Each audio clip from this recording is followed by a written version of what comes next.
मैं प्रांशी राठौर और आप देख रहे हैं नेक्स्ट 9 न्यूज। देश के अगले राष्ट्रपति को लेकर जल्द ही ऐलान हो जाएगा। जी हां, आज 21 जुलाई के दिन राष्ट्रपति चुनाव के नतीजे सामने आने वाले हैं। आज सुबह 11 बजे से संसद भवन के कमरा नंबर 63 में मतदान की गणना जारी है और शाम 4 बजे तक ऐलान कर दिया जाएगा कि आखिरकार देश का अगला राष्ट्रपति कौन होगा। आपको बता दें, देश के 15वें राष्ट्रपति चुनाव को लेकर लंबे वक्त से सियासत चल रही थी। 18 जुलाई के दिन राष्ट्रपति चुनाव के लिए मतदान की प्रक्रिया हुई थी और अब राष्ट्रपति चुनाव के नतीजों का सभी को इंतजार है। इसी बीच देखा जाए तो पार्टियों के बीच इस वक्त काफी ज्यादा जंग छिड़ी हुई है। गठबंधन टूटने की कगार पर लगे हुए हैं, लेकिन बीजेपी और एनडीए जश्न में डूबी हुई नजर आ रही है। नतीजों के सामने आने से पहले ही कयास लगाना शुरू हो गया है कि एनडीए की तरफ से जो उम्मीदवार बनाई गई झारखंड की राज्यपाल रह चुकी द्रौपदी मुर्मू, जो इस वक्त रेस में आगे बढ़ती हुई नजर आ रही हैं। यूपी की तरफ से उम्मीदवार हैं वरिष्ठ नेता यशवंत सिन्हा, जिन्हें भी कई पार्टियों का समर्थन मिला, लेकिन यहाँ पर बाजी मारती हुई दिखाई दे रही है द्रौपदी मुर्मू। और इसी बीच कई राज भी खुल रहे हैं। आपको बता दें, 64 साल की हो चुकी है द्रौपदी मुर्मू, जिन्होंने अपने राजनीतिक करियर में काफी कुछ किया। कई बार उन्होंने सफलता हासिल की और आज वह राष्ट्रपति पद की उम्मीदवार हैं। इस वक्त परिवार के सदस्य, रिश्तेदार अपनी खुशी को जाहिर कर रहे हैं। द्रौपदी मुर्मू जिस तरीके से एनडीए की तरफ से उम्मीदवार बनाई गई और यहाँ पर एनडीए की उम्मीदों पर वह खरी उतरती हुई दिखाई दे रही है। जीत उनकी पक्की बताई जा रही है।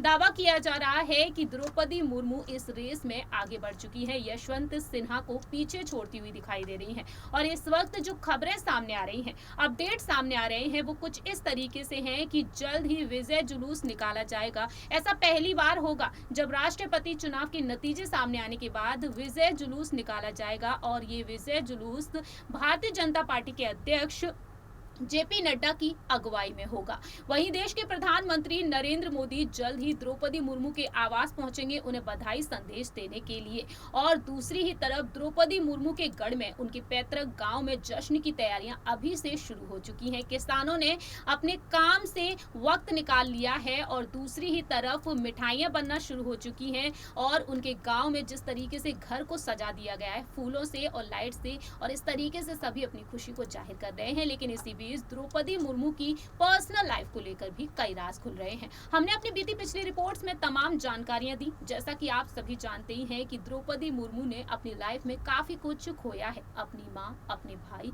अपने 2 बेटों को और अपने पति को। आज के समय में उनकी एक बेटी है इतिश्री, जो कि बैंक में जॉब करती है। आगे आपको बताएंगे द्रौपदी मुर्मू की जिंदगी से जुड़े और भी दिलचस्प राज। राष्ट्रपति चुनाव के नतीजों का इंतजार इस वक्त पूरा ही देश कर रहा है। आखिरकार देश की अगली राष्ट्रपति द्रौपदी मुर्मू होंगी या फिर यशवंत सिन्हा, ये तो वक्त के साथ ही पता चलेगा, जब शाम के वक्त राष्ट्रपति चुनाव के नतीजों का ऐलान कर दिया जाएगा। लेकिन इसी बीच तमाम राज खुल रहे हैं यशवंत सिन्हा और द्रौपदी मुर्मू की पर्सनल लाइफ को लेकर। आपको बता दें, 20 जून साल 1958 में ओडिशा के मयूरभंज जिले के ऊपर बेड़ा गांव में द्रौपदी मुर्मू का जन्म हुआ था। द्रौपदी मुर्मू संथाल आदिवासी परिवार से ताल्लुक रखती हैं। उनके पिता का नाम बिरंची नारायण टुडू रहा। वहीं उनके पिता का नाम बिरंची नारायण टुडू था, वह एक किसान थे। वहीं द्रौपदी मुर्मू की शादी के बारे में बात की जाए तो उनकी शादी श्याम चरण मुर्मू से हुई थी। जैसा कि हमने आपको बीती पिछली रिपोर्ट में ये जानकारी दी कि कैसे वह शादी के बंधन में बंधी थी। द्रौपदी मुर्मू के 4 बच्चे हुए। जी हाँ, 4 बच्चों को द्रौपदी मुर्मू के 4 बच्चे हुए। इनमें 2 बेटे और 2 बेटियां। लेकिन साल 1984 में उनकी एक बेटी का निधन हो गया। साल 2009 में एक बेटे और साल 2013 में एक और बेटे का निधन हो गया। द्रौपदी मुर्मू ने अपने 3 बच्चों को हमेशा हमेशा के लिए खो दिया, लेकिन साल 2014 भी उनके लिए काफी ज्यादा बुरा साबित हुआ जब उनके पति श्याम चरण मुर्मू का निधन हो गया। कहा जाता है दिल का दौरा पड़ने के चलते द्रौपदी मुर्मू के पति इस दुनिया को अलविदा कहकर चले गए। दोनों की लव स्टोरी काफी ज्यादा दिलचस्प रही। कॉलेज में पढ़ाई के दौरान द्रौपदी मुर्मू को प्यार हो गया श्याम चरण मुर्मू से। धीरे धीरे दोस्ती हुई, दोस्ती प्यार में तब्दील हो गई और बाद में श्याम चरण मुर्मू ने फैसला लिया द्रौपदी मुर्मू से शादी करने का। परिवार वालों को मनाया और दोनों ही शादी के बंधन में बंध गए। जहां एक तरफ द्रौपदी मुर्मू का शादी से जुड़ा राज सामने जहां एक तरफ द्रौपदी मुर्मू ने अपनी लाइफ में काफी उतार चढ़ाव देखे, लेकिन पति का साथ भी उन्हें खूब मिला था जब उनके पति हमेशा ही उनके साथ खड़े रहते थे। दरअसल कहा जाता है कि द्रौपदी मुर्मू का जो ससुराल है पहाड़पुर गांव में है और वहां अपने घर को ही उन्होंने स्कूल में बदल दिया था। इसका नाम उन्होंने श्याम लक्ष्मण शिपुन उच्चतर प्राथमिक विद्यालय रखा। साल 2016 में अगस्त के महीने में उन्होंने घर को स्कूल में तब्दील कर दिया और इस तरीके से द्रौपदी मुर्मू ने ये अहम फैसला लिया और हर साल द्रौपदी मुर्मू अपने दोनों बेटों और पति की पुण्यतिथि पर वहां पर जरूर जाती हैं। जहां एक तरफ द्रौपदी मुर्मू ने अपने परिवार के कई सदस्यों को खो दिया, वहीं उनका बचपन बेहद अभावों और गरीबी में बीता था। अपने दम पर उन्होंने अपनी लाइफ को किस तरीके से आगे बढ़ाया, स्थिति को ध्यान में रखते हुए अपनी मेहनत के आड़े तक नहीं रिपीट।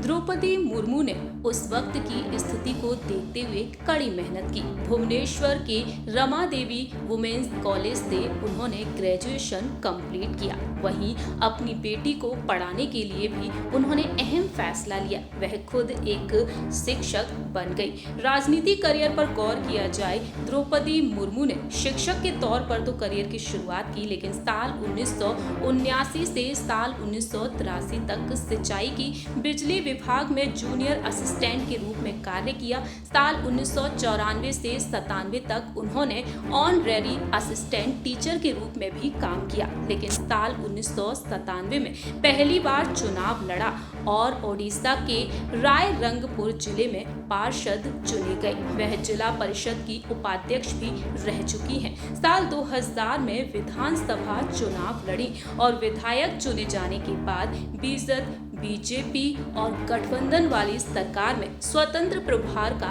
राज्य मंत्री भी उन्हें बनाया गया। साल 2002 में ओडिशा सरकार में मत्स्य एवं पशुपालन विभाग का राज्य मंत्री उन्हें चुना गया। वहीं साल 2006 में बीजेपी अनुसूचित जनजाति मोर्चा का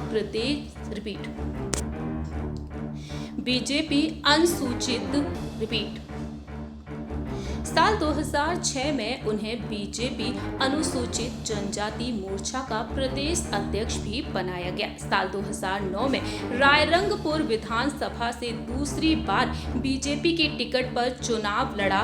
लोकसभा चुनाव भी उन्होंने साल 2009 में लड़ा, लेकिन जीत हासिल नहीं कर पाई। लेकिन साल 2015 में द्रौपदी मुर्मू को झारखंड का राज्यपाल बना दिया गया और अब साल 2021 तक उन्होंने राज्यपाल के पद पर रहते हुए तमाम सेवाएं दी जनता को, लेकिन अब राष्ट्रपति पद की उम्मीदवार हैं। आज सभी ने देखा जाना द्रौपदी मुर्मू के बारे में। फिलहाल देखा जाए तो पूरे ही देश को इंतजार है कि कब राष्ट्रपति चुनाव के नतीजे सामने आए। पहला रुझान भी जल्द ही सामने आने वाला है और इंतजार है शाम का। देश का अगला राष्ट्रपति किसे होना चाहिए या बता सकते हैं कमेंट सेक्शन में। फिलहाल के लिए हम चलते हैं, बाकी की तमाम अपडेट्स के लिए देखते रहिए नेक्स्ट 9 न्यूज।